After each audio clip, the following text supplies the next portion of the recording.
Today's film is a thriller action from 2025 titled The Amateur.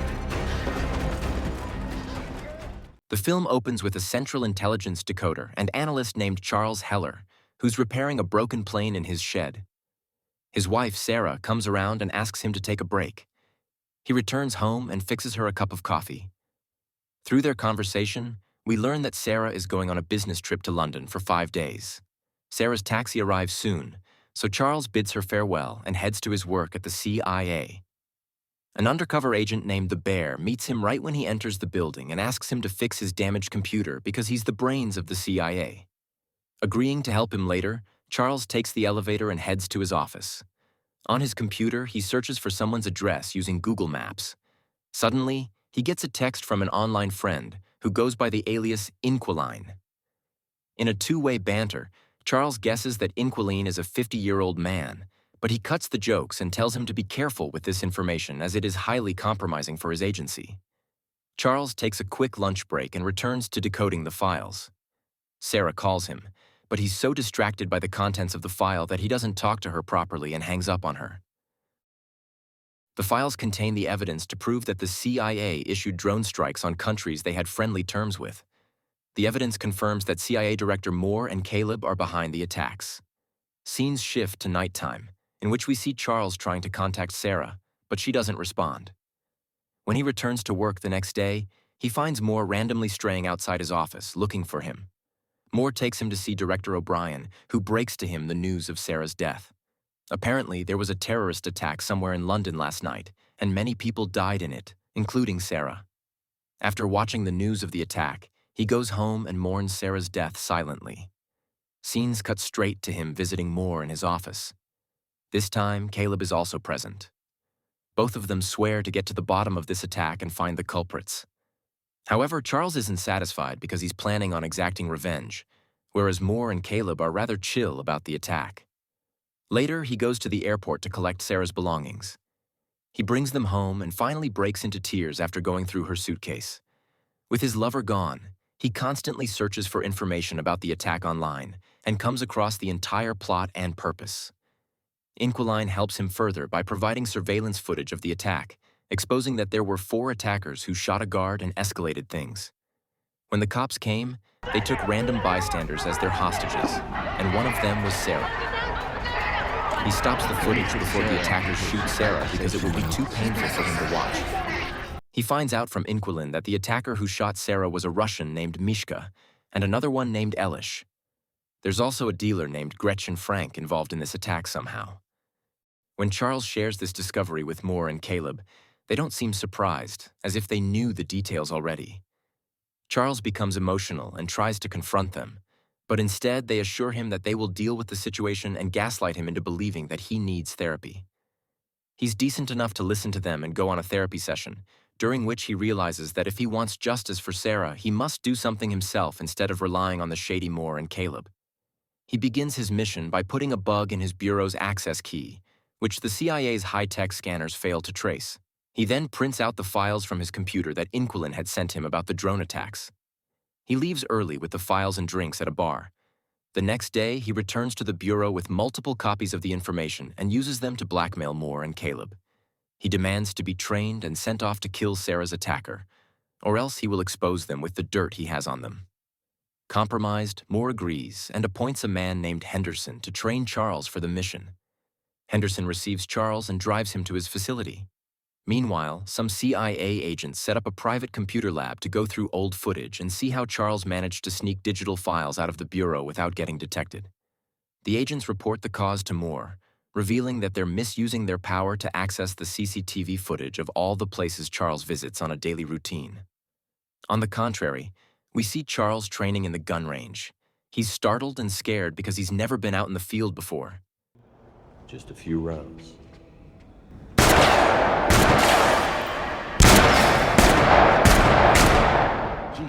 In Charles' absence, Caleb makes an entire team search his house in order to find the files. Back at the base, Charles is taught how to make explosives using random batteries and stuff. He turns out to be good at making explosives from scratch because of his sharp mind. Henderson further trains him how to respond if he gets caught. This drill reveals that Charles will take on a new identity. Back on Caleb's side, he's told about the bar that Charles visits daily. Caleb has a hunch about the jukebox that Charles is seen staring at in the footage. He checks the jukebox but finds nothing there. That night, Henderson visits Charles in his room and forces him to point his gun at him, after which he concludes that Charles is not a ruthless man who can casually point a gun at anyone. The CIA people have trouble decoding the files they find on Charles' computer. They get a female agent to crack the encryption, but she has trouble doing so. It turns out Charles is listening to them through the bug he planted in his access key. Now frustrated, they order Henderson to bring Charles back.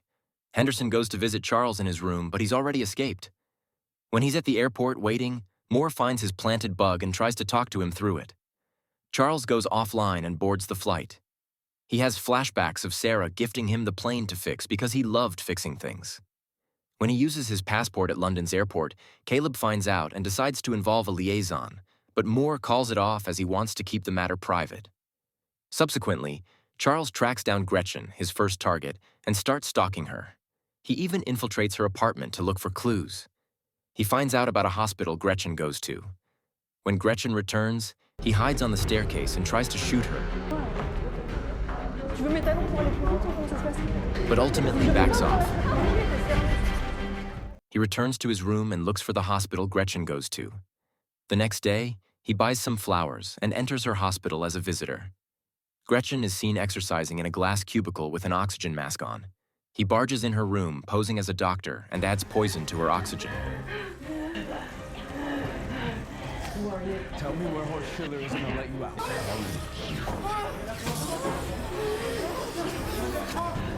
She survives that and escapes from the hospital.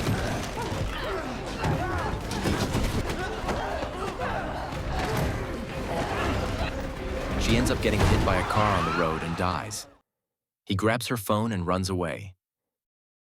Now he packs up and leaves for France, where Henderson comes for him. He runs away, but Henderson catches on and tries to talk him out of the mission, but he escapes.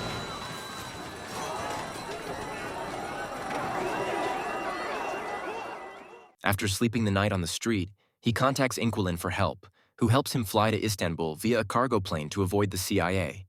There, he finally meets Inquilin, who turns out to be an attractive woman named Davies, contrary to what Charles had imagined. Charles resides in her safe house and tracks down the remaining culprits with her help. Back in America, Director O'Brien has lunch with Moore because she wants to know what he's up to. Moore doesn't tell her anything. She later finds out from her source about Henderson's involvement and decides to step in. Up next, Charles' second target is found in Madrid, so Charles travels there while Davies stays behind to use her tech to keep him updated. With her help, he finds out that his target often swims in a sky pool, which is built between two buildings and is 16 stories high. Henderson is pressured to look for Charles, so he follows him in Madrid. Charles sets up a motor to shatter the pool's glass. When his target jumps in that pool, Charles arrives and confronts him about his wrongdoing. He then activates the motor, due to which the glass breaks and the target falls to his imminent death.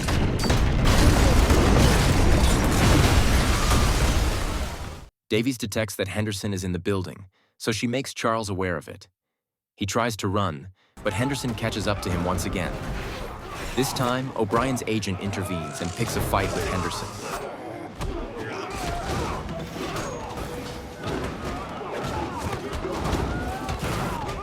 The two end up shooting each other. Charles feels bad about him, but moves on. On the contrary, O'Brien calls Moore to investigate Charles's absence, but he's of no help. Simultaneously, Caleb and his agents find out Inquilin is Charles's source in Istanbul, so they decide to track her down. The following night, the CIA agents reach the safe house and surround it from all directions.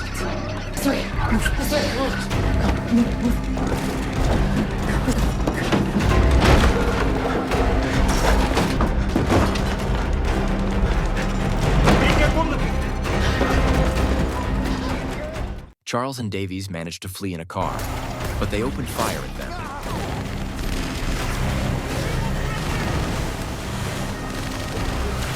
A bullet hits Davies, ultimately killing her.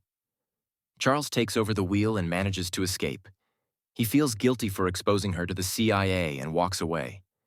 Days after his escape, He checks Gretchen's phone and finds out she was to intermediate an arms deal. He decides to supply the parties with the weapon on her behalf to infiltrate their group. Knowing that the CIA will be surveying him through CCTV, he films his face from all angles and uploads it on a software program, which has the feature to swap anyone's face with his. He uses that feature on a random person heading to Berlin, which misleads the CIA and gets them off his tail. He now follows his third target. He's already planted a bomb in his parking space that detonates if anyone touches it and moves away. The man gets stuck this way and ends up spilling the names of the main guys in exchange for the bomb's deactivation. But Charles doesn't and lets him die in the blast. Soon, the CIA finds out about the fake Charles and calls off their search. Meanwhile, Charles boards a sea vessel to travel to Russia, where the remaining culprits are. After a day of resting, he gets in the field and tracks down some people, during which he bumps into the bear. Upon catching up, the bear lets him know he's on his team and is open to helping him. The next day, Charles tracks some dealers, who strike him from behind and abduct him. They bring him to their boss, Slater's boat. Slater welcomes him with tea and reveals that he remembers Sarah because she was brave enough to take someone else's place to save them. Slater is confident that Charles doesn't have a killer's instinct. He even hands him a gun and asks him to shoot him.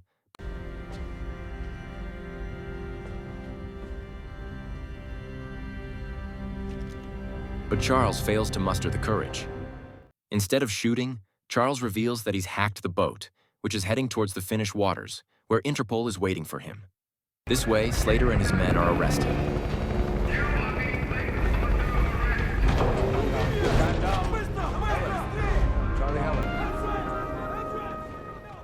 Likewise, Moore and Caleb are also arrested after O'Brien finds out about their crimes. Charles finally gets justice for Sarah and finds his peace. At last, he meets Henderson, who miraculously survived. The film ends with a happy Charles flying Sarah's plane that he fixed. Thanks for watching. Please don't forget to like and subscribe for more awesome recaps.